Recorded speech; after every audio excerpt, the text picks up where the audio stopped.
I should have known something was wrong the second I smelled wet concrete before I even turned into my own driveway. That's the exact thought that hit me at 6:42 on a warm Sunday morning as my black Range Rover rolled off County Road 18, sunlight cutting across the windshield after a 14-hour flight back from Italy, my wife Emily asleep against the passenger window, still exhausted from what was supposed to be the happiest trip of our lives.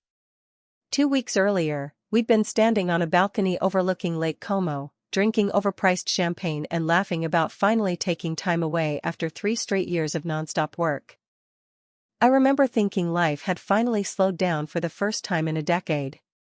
But the second my tires touched the familiar gravel leading toward my property outside Austin, something felt wrong. The air itself felt wrong. I cracked the window and caught that unmistakable chemical bite of fresh cement drying under Texas heat. Then I heard it. The deep mechanical hum of industrial generators somewhere ahead, followed by the sharp metallic clanking of heavy construction equipment shutting down. My stomach tightened immediately. Emily sat upright. "Ethan, what is that?" I didn't answer because I could already see it through the morning glare stretching across the horizon where open pasture used to be. A wall. A massive 10-foot concrete perimeter wall standing directly across my land like it had grown out of the dirt overnight. My grandfather's survey markers were gone. The old cedar fence line had vanished. Nearly 400 yards of reinforced concrete now cut straight through property that had belonged to my family since 1968. I slammed the brakes so hard gravel exploded under the tires and stepped out, heat radiating off the fresh poured concrete like an oven. The smell burned the back of my throat. Workers were packing equipment into trailers while standing near a white BMW X7 parked beside the foundation trench. And leaning casually against the hood, sunglasses on, blonde hair perfectly styled despite the 90-degree heat, stood Victoria Hayes, HOA president of Silver Creek Estates. The woman had spent 2 years trying to buy this exact section of my land after I repeatedly told her no. She smiled the second she saw me like she'd been waiting for this exact moment. "Oh, Ethan," she said sweetly, crossing her arms. "You really should check your property more often." I stared at the wall, then beyond it toward the subdivision sitting quietly behind her little masterpiece. Hundreds of residents. One entrance road. One legal access corridor. One route every homeowner depended on every single day. The route sitting entirely on land deeded exclusively to me. And standing there with the smell of drying cement filling the Texas air, staring at the wall she'd built without permission while I was halfway across the world celebrating my marriage, I realized something Victoria Hayes hadn't figured out yet. She thought she had built a barrier to keep me out. What she didn't know, she had just trapped every single person inside. Standing there with the morning sun bouncing off that ridiculous wall, I could feel Emily staring at me, waiting for me to say something, but all I could hear was my grandfather's voice in the back of my head, the same one I had heard 1,000 times growing up on this land long before luxury subdivisions and homeowners associations started spreading across Texas like weeds after a storm. "My name is Ethan Caldwell. I am 39 years old, and for most people looking at the life I have now, they assume I was born into money. They see the acreage, the custom-built home sitting on the ridge overlooking nearly 70 acres of rolling hill country, the cars, the investment portfolio, and they assume everything came easy. What they do not see is the reason none of this land has ever left my family's hands. My grandfather, Walter Caldwell, bought the original 20 acres back in 1968 after returning from 2 brutal years working oil fields in West Texas, saving every dollar he could while living out of a beat-up Ford truck that barely held together on dirt roads that no longer exist. He used to tell me land was the only thing people would always try to steal from you because unlike money, unlike businesses, unlike stocks, land does not disappear when markets crash. You either protect it or someone stronger takes it. I learned that lesson young. I spent summers fixing fences under 100-degree heat, clearing cedar brush with sweat running into my eyes, listening to cicadas scream from the oak trees while the smell of gasoline from old tractor engines hung in the dry air. My father expanded the property in the late 1990s, buying surrounding parcels whenever neighboring ranchers sold out to developers pushing farther west from Austin. By the time I inherited everything after he passed 6 years ago, I had already built my own real estate consulting company from scratch and spent over a decade quietly increasing the property portfolio piece by piece until this land became the single largest privately held section bordering Silver Creek Estates. And that was exactly why Victoria Hayes hated me. Because while every other landowner eventually sold to developers waiving cash offers, I refused every single one she sent my way. Emily understood that better than anyone. She grew up in Dallas around corporate families who treated real estate like numbers on spreadsheets, but she understood this place was different for me. Every inch of dirt out here carried memory. The old workshop still smelled like sawdust from my father's cabinet projects. The gravel driveway still cracked under tires exactly the same way it did when I was 8 years old learning how to drive an old ranch truck with my grandfather laughing beside me. This property was never about money. It was legacy. It was history.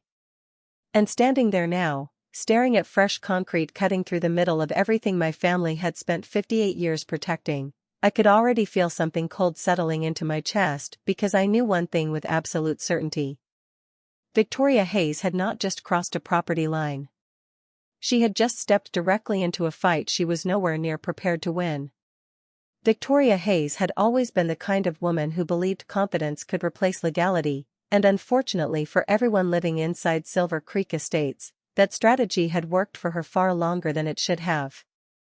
I first met her 2 years earlier during a zoning hearing in Travis County when developers began circling the western side of my property like vultures spotting fresh road access. She walked into that meeting wearing a cream-colored blazer that probably cost more than my first pickup truck, carrying one of those oversized designer handbags women like her always seemed to treat like symbols of authority.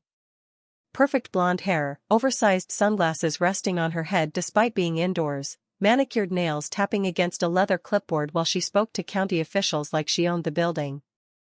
Victoria was 53, president of the Silver Creek Estates Homeowners Association for nearly 6 years, and somehow had convinced half the county she was some kind of community development visionary. In reality, she was nothing more than a professional manipulator hiding behind neighborhood regulations and expensive perfume that somehow always smelled stronger than the Texas heat itself. The woman had built an empire around one simple principle. If you make enough people uncomfortable, eventually they stop fighting back.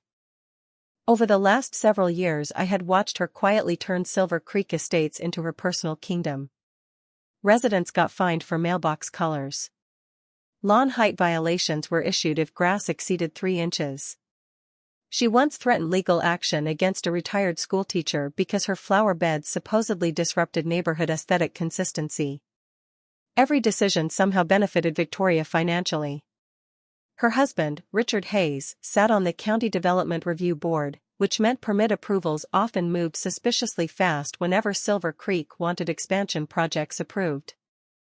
I knew exactly how she operated because she had approached me personally no less than 11 times trying to buy the 12-acre strip connecting my western boundary to the subdivision. It was not random land either. It sat directly against the only undeveloped section Silver Creek had left for future expansion. Every time I declined, her fake smile tightened a little more. I still remember the last conversation 6 months earlier. We stood outside the community clubhouse while late afternoon sun reflected off her white BMW parked near the entrance fountain. She folded her arms and stared at me with that same polished arrogance she always carried. "You are standing in the way of progress, Ethan." I remember smiling because I had heard that phrase from developers my entire adult life. I told her something simple. Private property does not become community property just because you decide it should. Her jaw tightened so slightly most people would have missed it. But I saw it. That was the moment I realized this had stopped being business for her. It had become personal. Standing beside that freshly built concrete wall now, watching construction workers avoid eye contact while Victoria smiled like a woman admiring her own masterpiece, I suddenly understood something much bigger than a simple property dispute. This wall was never about improving the neighborhood. It was revenge. She had waited for the exact moment I disappeared. She had planned every inch of this. And judging by the confidence in her expression, Victoria Hayes believed she had already won. I did not say a single word to Victoria for nearly 10 full seconds. I just stood there staring at the wall while the low diesel rumble from departing construction trucks faded into the distance and heat waves shimmered above the fresh concrete stretching across what had been open pasture less than 3 weeks earlier. Emily stepped beside me, slipping her sunglasses on as she scanned the destruction with disbelief written all over her face. Even she could see immediately how deliberate this had been. This was not some minor construction mistake. This was an operation. Every inch had been planned. I slowly walked forward, boots grinding against loose gravel until I reached the edge where my old cedar fence posts had been ripped clean out of the ground. Splintered wood still lay scattered near a trench where steel reinforcement bars disappeared deep into drying cement.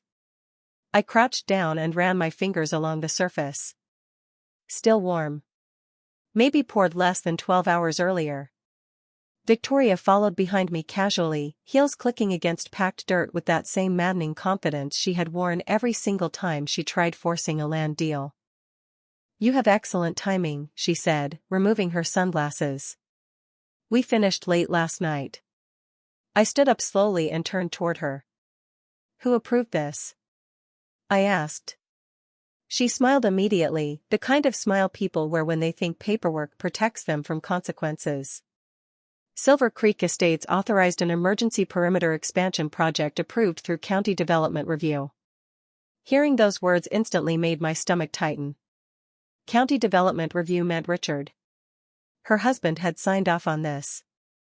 Emily folded her arms and stared at Victoria with the same look she usually reserved for telemarketers calling during dinner. "You built this on private land," she said sharply. Victoria barely acknowledged her. Instead, she pointed toward the subdivision sitting quietly beyond the wall where rows of luxury homes reflected sunlight off perfectly identical windows. "Actually," she said sweetly, "our updated property survey indicates this section was improperly classified years ago. The association has every legal right to improve community infrastructure." I almost laughed hearing that because I knew every boundary marker on this property better than most people know their own address. I had personally paid for updated survey certification 8 months earlier after another developer attempted to dispute my western boundary line. Victoria knew that too. This was not confusion. This was theft wrapped in bureaucracy. I reached into my pocket and pulled out my phone, opening the satellite property map I kept saved from recent land acquisitions. The second I matched the coordinates against what stood in front of me, my pulse slowed. Something immediately stood out. Victoria had not just crossed one property line. She had built directly across the southern corridor running along the old easement route. The same corridor connected to every utility access point feeding Silver Creek Estates. Water lines. Fiber cable routing. Emergency service road access. Everything. I looked back toward the subdivision and suddenly realized exactly how reckless this entire operation had been. Victoria noticed the change in my expression and smiled wider, mistaking calm for defeat. But standing there with dust settling around my boots and hot concrete radiating upward through the Texas air, one thought settled quietly into place inside my head. This was no longer about stopping what she had done. I was already starting to realize I might not need to touch that wall at all. I kept staring at the property map on my phone while Victoria stood there waiting for some kind of emotional reaction, probably expecting me to start yelling or threaten legal action the way most people did whenever she pushed them into a corner. That was clearly the response she had built this entire little performance around. But years of negotiating commercial land acquisitions had taught me something simple. The second you let people like Victoria see emotion, they believe they control the game. So instead, I slid my phone back into my pocket and looked at her calmly. "I want copies of every permit filed for this construction project." For the first time, I noticed the slightest twitch in her smile. Not fear exactly. More annoyance. Like I had failed to follow the script she had written in her head. "You can request those through county records," she said smoothly. Everything was processed legally. I nodded once and turned toward Emily. "Go inside and start unpacking." She studied my face for a second, reading the silence the way only someone close to you learns how to do. She gave a small nod and walked back toward the house without saying another word. The second she disappeared behind the front porch, I made my first call. Carter Reynolds. Best real estate attorney in Travis County and one of the few people I trusted completely. He answered halfway through his morning golf game, judging by the wind noise and distant laughter behind him. I gave him exactly 30 seconds of explanation before he interrupted me. Ethan, if County Development Review approved construction permits, filing an injunction today is pointless. I stopped walking and stared out towards Silver Creek Estates while hearing those words sink deeper than I expected. Meaning what exactly? I asked. Carter exhaled heavily. Meaning if Richard Hayes signed emergency development authorization, the court will probably defer until formal survey dispute litigation begins. You are looking at 12 months minimum before any serious hearing happens. 12 months. I could practically hear Victoria celebrating already. By then construction expansion would be complete. Property values would rise. Residents would settle in. Everything would become far harder to unwind legally. I thanked Carter and hung up, then immediately called Travis County Records Office. Same answer. Permit approved. Emergency Community Infrastructure Classification. Temporary Survey Reassessment pending review. It was textbook bureaucratic cover. Victoria had built enough paperwork around the theft to create the illusion of legitimacy. I stood there under the growing Texas heat, feeling dust stick to the sweat building on the back of my neck while construction workers loaded their final equipment trailers behind the wall.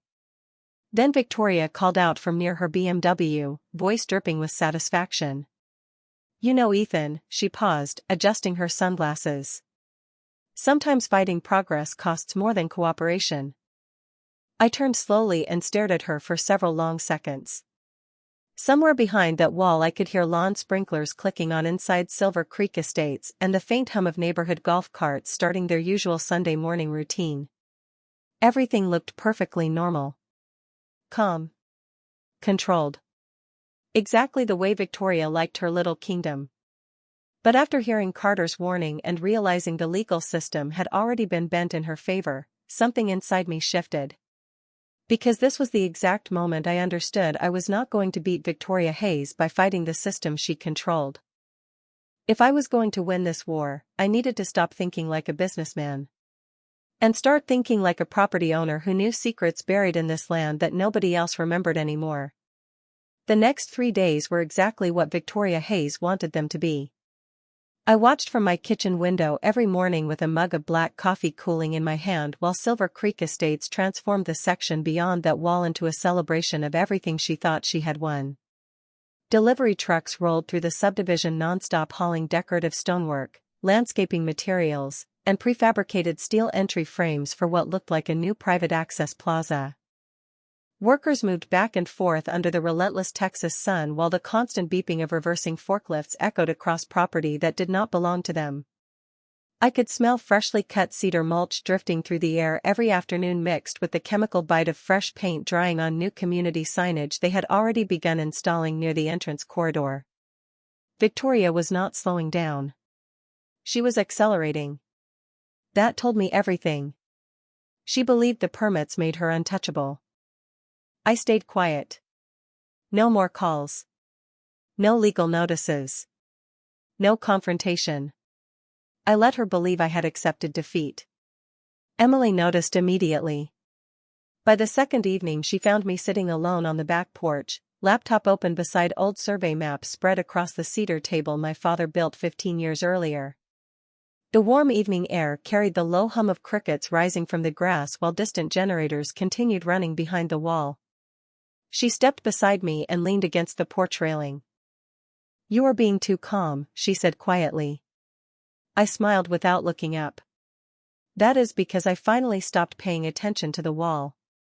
She glanced down at the maps but said nothing.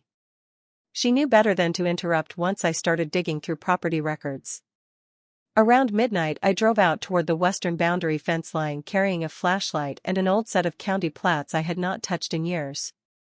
Gravel cracked sharply under my boots as I walked nearly 200 yards toward a weathered utility marker half buried near an old mesquite tree my grandfather refused to cut down back in the 70s. Most people looking at this section of land saw empty ranch space. I saw infrastructure. Beneath 20 inches of dry Texas soil sat the original utility easement corridor established in 1972 when the first county planners designed emergency access routes connecting future subdivisions west of Austin. Silver Creek Estates had been built decades later, but developers kept the original corridor because redesigning utility routing would have cost millions. I crouched near the faded marker and brushed dirt aside with my fingers until cold steel met my hand. There it was. Exactly where I remembered. Old county easement pin. Untouched. Unmoved. Still legally binding. I stood slowly and turned toward the subdivision lights glowing softly behind Victoria's new wall. Then I started noticing even more changes. Security gates had been installed at the front subdivision entrance sometime that afternoon. New decorative fencing now extended nearly the entire eastern boundary. Landscaping crews had narrowed the secondary maintenance road leading north toward the drainage easement. Victoria had done something extraordinary without even realizing it. In her obsession to isolate my property and force expansion through illegally seized land, she had quietly eliminated every alternative access point connecting Silver Creek Estates to the outside world. I stared at those lights for several long seconds while warm wind rolled through dry grass around my boots. Then for the first time since coming home, I smiled. Because Victoria Hayes had just done something far more dangerous than stealing land. She had accidentally built herself an island. The second I found that easement marker buried under 40 years of Texas dust, I knew I needed proof stronger than memory. Land law does not care about instincts, assumptions, or even common sense. It cares about paper. The kind filed decades ago inside forgotten county archives where most people never think to look. By 7 the next morning I was sitting inside my study surrounded by old property binders stacked across the hardwood floor while sunlight pushed through the east windows and the smell of fresh coffee mixed with the dry scent of yellowing legal documents my father had spent decades preserving. Most families pass down photo albums or jewelry. Mine passed down deeds, survey maps, mineral rights agreements, and easement contracts dating back to the 1960s. My grandfather believed paperwork was armor, and that lesson was about to save me. I spent nearly 3 straight hours digging through records before finally finding the old steel lockbox tucked behind a shelf inside the lower cabinet of my father's drafting table. The hinges groaned when I opened it, releasing that strange metallic smell old paper carries when it has not seen daylight in decades. Inside sat dozens of rolled county plats tied together with faded red twine. I carefully unrolled the oldest one across the desk and immediately recognized the original Travis County Development Blueprint dated August 1972. My pulse slowed instantly. There it was. A thick blue line running south to north across the western edge of my property labeled in block lettering larger than everything surrounding it. Emergency Utility Access Corridor District 9. Exclusive private ownership retained by Caldwell Agricultural Holdings.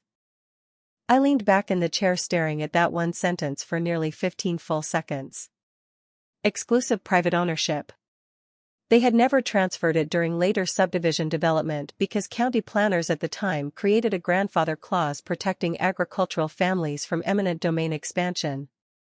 Silver Creek Estates was built 30 years later around that corridor because developers assumed no one would ever challenge access agreements buried in outdated records. They assumed wrong. I grabbed my laptop and cross-referenced newer county plats filed during Silver Creek construction in 2009. That was when the second discovery hit me harder than the first.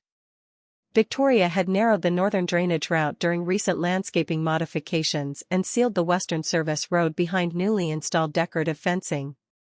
I zoomed in 3 separate times just to make sure I was reading correctly. Every alternative exit route no longer qualified under County Emergency Access Code. I sat there listening to the faint hum of air conditioning overhead while staring at the subdivision layout glowing across my screen, and suddenly I understood the full scale of what Victoria had done. Silver Creek Estates was no longer connected to public roadway infrastructure independently. The entire community now legally depended on a single private corridor crossing my land. The exact corridor she had illegally built over. I could hear Emily moving through the kitchen downstairs while outside somewhere beyond that wall, lawn maintenance crews had already started their usual Thursday morning rounds. The soft buzz of industrial trimmers drifted faintly through the windows, but I barely noticed anymore because sitting there with 54-year-old county records spread across my desk, one truth became crystal clear. I had just found the crack in the system. And Victoria Hayes had absolutely no idea how catastrophic her mistake was about to become. Once I understood exactly what I was looking at, I stopped seeing this as a property dispute and started seeing it for what it really was. A systems failure waiting to happen. Most people hear the phrase emergency access corridor and think it means an extra road nobody uses unless something goes wrong. That is not how infrastructure law works in Texas. These easement corridors are the invisible backbone holding entire developments together. Fire access compliance, municipal utility maintenance, water authority inspection routes, electrical servicing access, telecommunications repair pathways. Every modern subdivision depends on legal infrastructure pathways established long before houses ever get built. And once those pathways are recorded through county development plats, changing them is not as simple as moving fences or building decorative gates. The law treats those access corridors almost like arteries inside a body. Restrict one improperly and suddenly the entire system becomes vulnerable. I needed confirmation from someone outside my own records, so around 11 that morning I drove into Austin and headed straight toward a small engineering office off Interstate 35 owned by someone I had known for nearly 15 years. Daniel Mercer. Civil engineer. Former county infrastructure consultant. One of the smartest men I knew when it came to development compliance law. The moment I spread the original 1972 easement plat across his conference table, I watched his eyebrows rise before I said a single word. The office smelled faintly of printer toner and stale air conditioning while traffic outside hummed against the building windows. Daniel adjusted his glasses and stared at the map for nearly a full minute before exhaling slowly. Tell me they did not build over this corridor. I smiled slightly. They did exactly that. He leaned back immediately and shook his head. That is not even the worst part. Those 6 words caught my attention instantly. He rotated the map and pulled newer county subdivision filings onto his monitor. Then he pointed towards Silver Creek Estates. See this original Northern Maintenance Road? I nodded. It no longer qualifies under County Emergency Code after the redesign modifications approved 3 weeks ago. He clicked again. And this Western Utility Service lane was partially closed during fencing installation.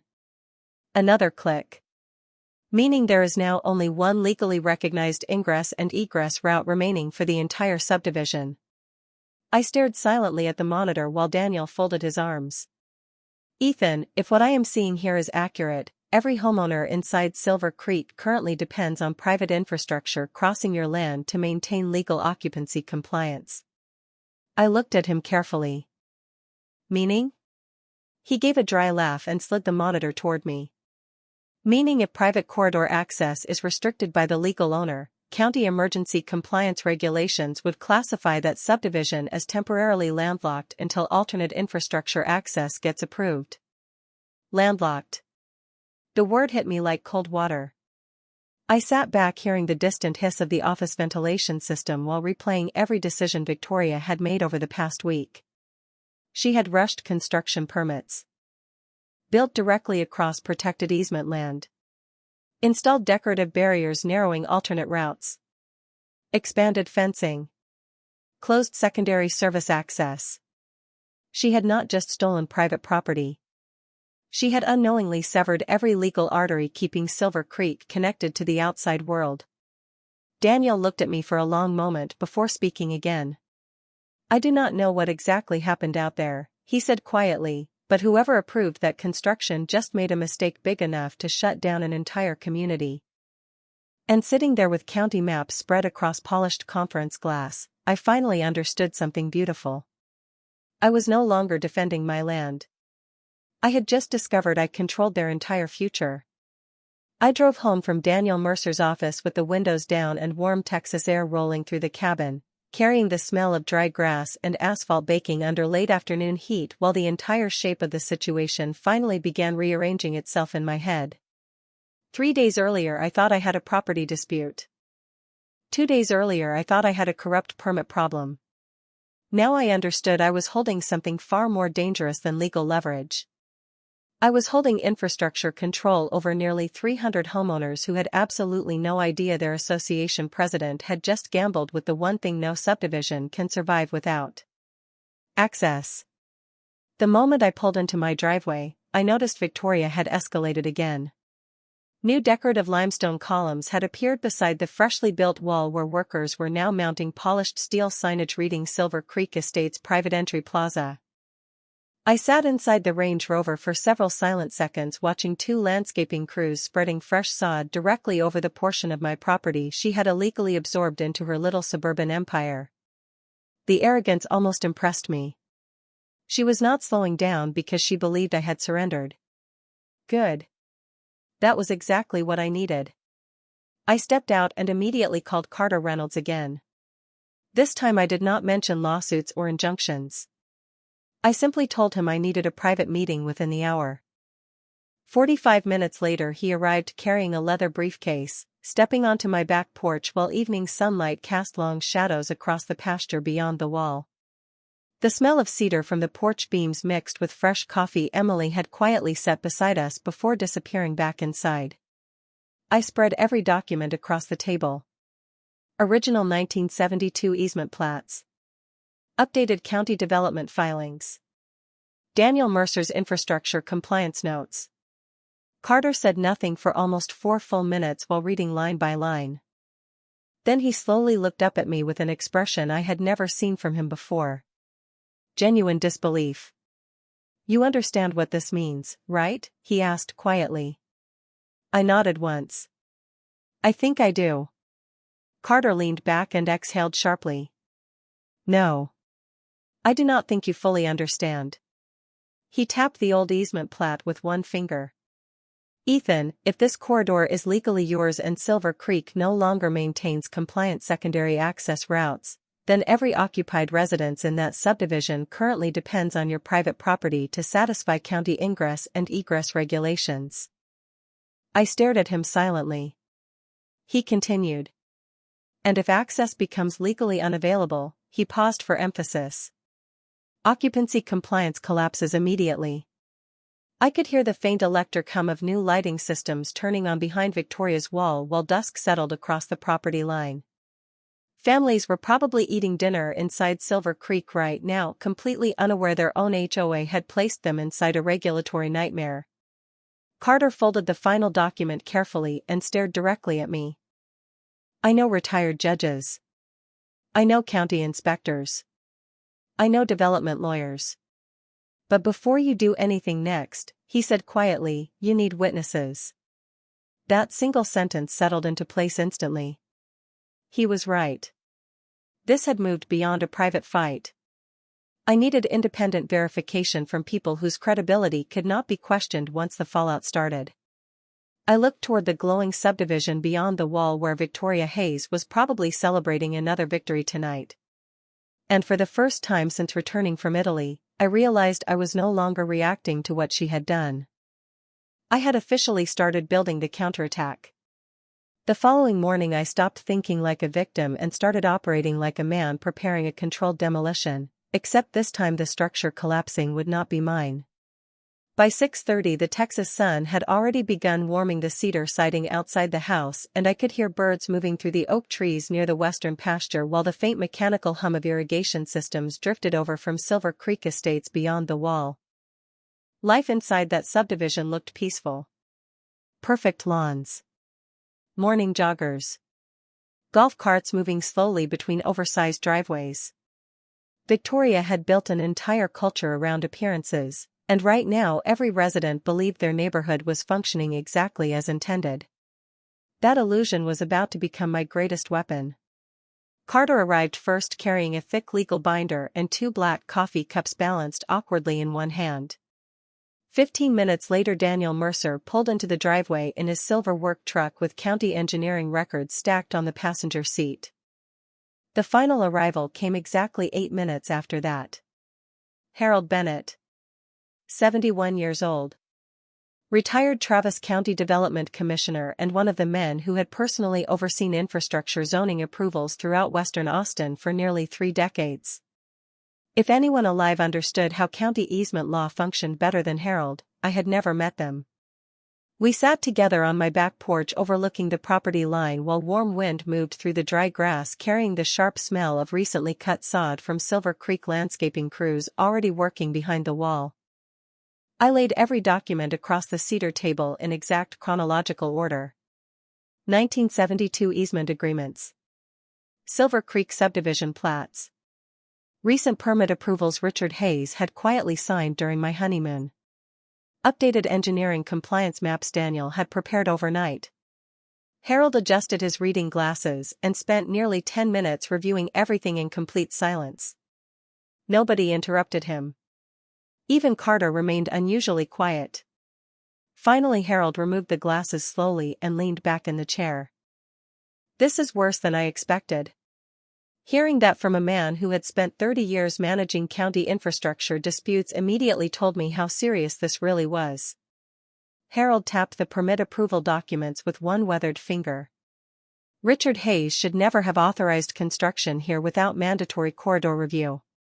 Daniel nodded immediately. "Secondary service access no longer qualifies either." Harold looked directly at me now. "You understand they are effectively dependent on your private easement now?" I nodded once. He gave a dry smile. "No, son."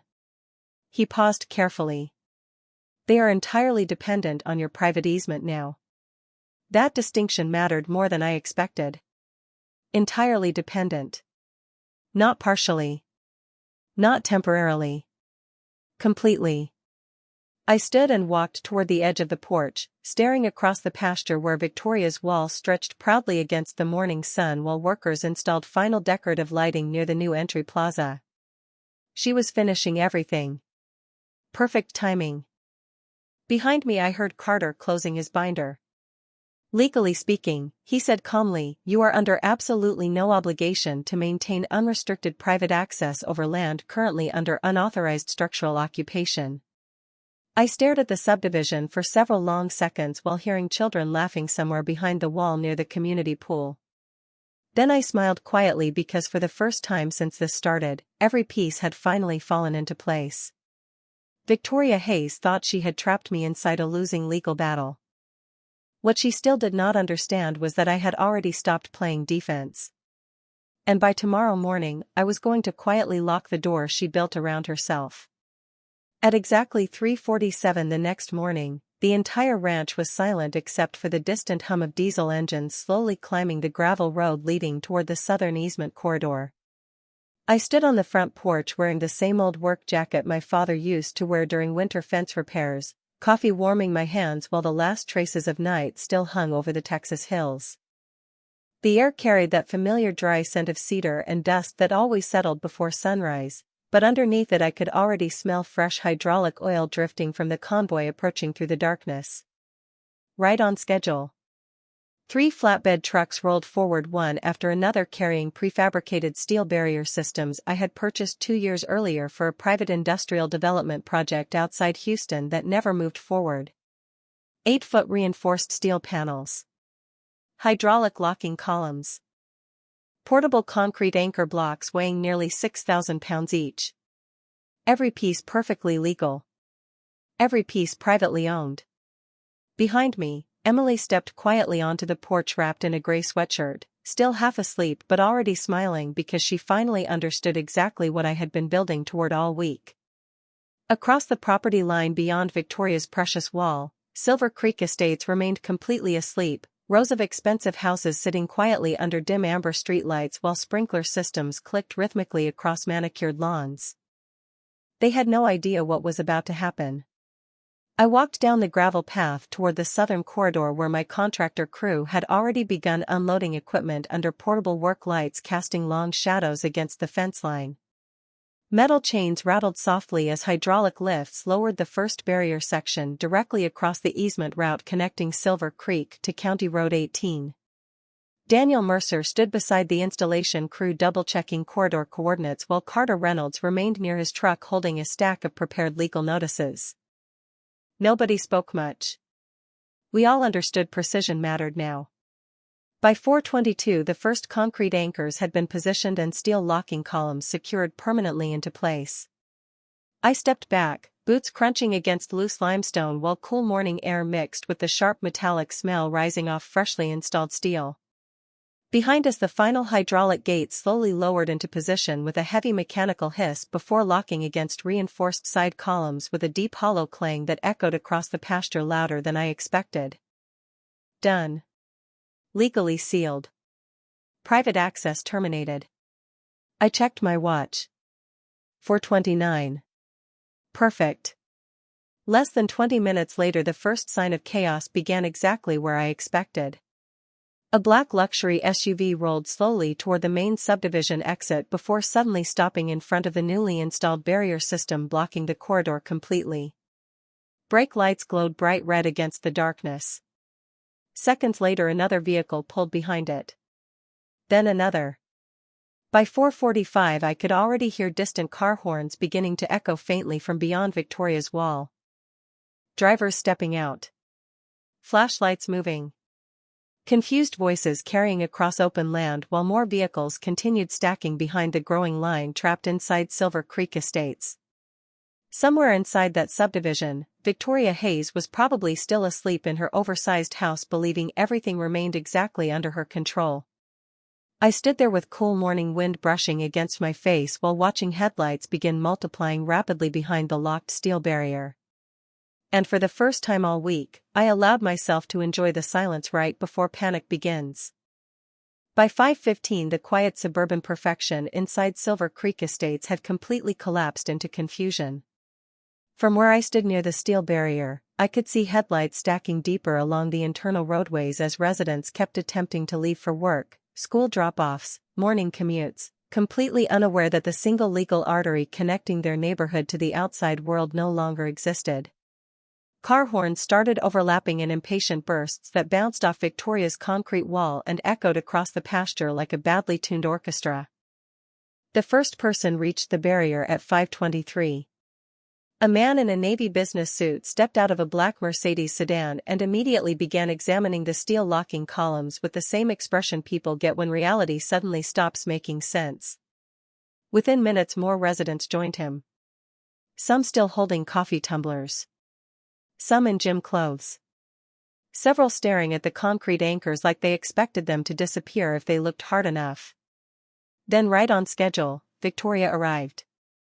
Her white BMW accelerated down the internal subdivision road faster than I had ever seen her drive before stopping so abruptly gravel sprayed against the newly installed gate system. She stepped out wearing expensive heels and a pale pink blazer, but unlike every previous encounter, the confidence was gone. Even from nearly 70 yards away I could see the tension in the way her shoulders had tightened. She spotted me standing on my side of the barrier and immediately stormed forward, the sharp clicking of her heels cutting through the growing noise of confused residents gathering behind her. "What exactly do you think you are doing?" she shouted, her voice carrying clearly across the cool morning air. I took one sip of coffee before answering. "Protecting private property." Her face immediately flushed red. "You cannot block public roadway access." I smiled calmly and looked toward Carter Reynolds standing beside me holding a stack of legal documents. Carter stepped forward and handed a copy directly through the steel bars. Victoria grabbed the papers violently and began scanning the first page. I watched her expression shift in real time. Confusion first. Then disbelief. Then something much uglier. Fear. The legal notice outlined everything. Unauthorized structural encroachment across protected private easement property. Immediate termination of private corridor access rights due to unlawful occupation. County emergency infrastructure compliance violation pending formal investigation. Silver Creek Estates temporary occupancy review initiated. Around us the crowd of homeowners had grown rapidly, I could hear whispers spreading now as residents began demanding answers from the woman who had apparently never told them their entire neighborhood legally depended on infrastructure crossing land she did not own. Victoria looked up at me with shaking hands gripping the paperwork. "Richard approved all permits," she snapped desperately. I nodded slowly. "Yes. And county inspectors have already been notified." Almost on cue, 2 white Travis County inspection vehicles appeared in the distance approaching from County Road 18, followed closely by another black sedan carrying Harold Bennett and 2 infrastructure compliance officers Daniel Mercer had contacted earlier that morning. The moment Victoria saw the county seal on the approaching vehicles, something inside her expression completely broke.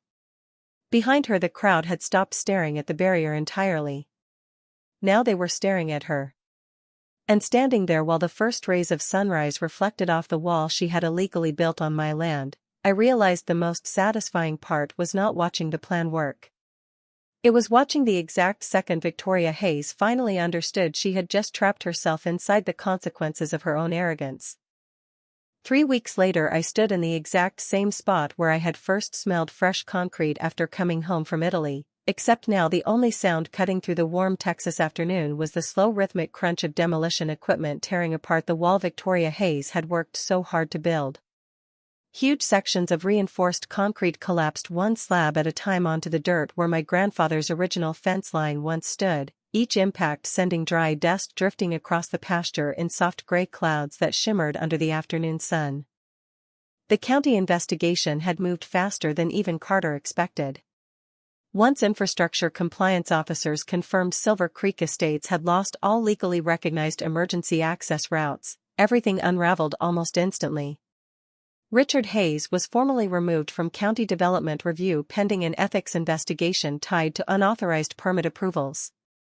Every permit associated with the construction project was immediately suspended. Silver Creek Estates Homeowners Association was forced into emergency financial review after residents discovered association funds had been used without proper disclosure during Victoria's expansion project. That was the part one enjoyed most. Not the legal consequences. Not the county investigations. Watching the residents realize their own HOA president had gambled with their homes without telling them the truth. Lawsuits started arriving within 48 hours. I heard later nearly 60 homeowners filed civil complaints demanding reimbursement for emergency compliance penalties, property value losses, and unauthorized use of association reserve funds. Victoria disappeared almost immediately after county officials completed their first inspection. Nobody had seen her white BMW parked near the clubhouse since that morning. Silver Creek Estates had gone from polished suburban perfection to complete internal chaos in less than 72 hours. Emily stepped onto the porch beside me carrying 2 coffee mugs, handing one over while warm wind rolled through the grass exactly the same way it had every summer since I was a kid running fence lines with my father. Across the property line, workers were now hauling away the final broken slabs of concrete while survey crews began reinstalling fresh boundary markers exactly where they had stood before all of this started. The smell of dry cedar mixed with fresh earth as the old ranch slowly started looking like itself again. Emily leaned against my shoulder quietly watching everything for a long moment before smiling. "You know," she said softly, "most people would have gone straight to court." I laughed under my breath and stared toward the empty subdivision entrance where Victoria once stood so confidently only weeks earlier. That was exactly what she expected. I took a slow sip of coffee while late afternoon sunlight stretched long shadows across 70 acres of land my family had spent nearly 6 decades protecting. My grandfather used to say land remembers exactly who respects it and punishes anyone foolish enough to think ownership can be taken instead of earned. Looking out across the pasture now, I finally understood what he meant. Victoria Hayes thought property rights were just paperwork she could manipulate. She thought power meant forcing people into submission through rules and signatures and fake authority. But sometimes justice does not come from shouting louder or fighting harder. Sometimes justice is quiet. Sometimes all you have to do is let arrogant people build their own prison and then calmly lock the door behind them. She built that wall to keep me out. In the end, all I did was remind her exactly whose land she was standing on.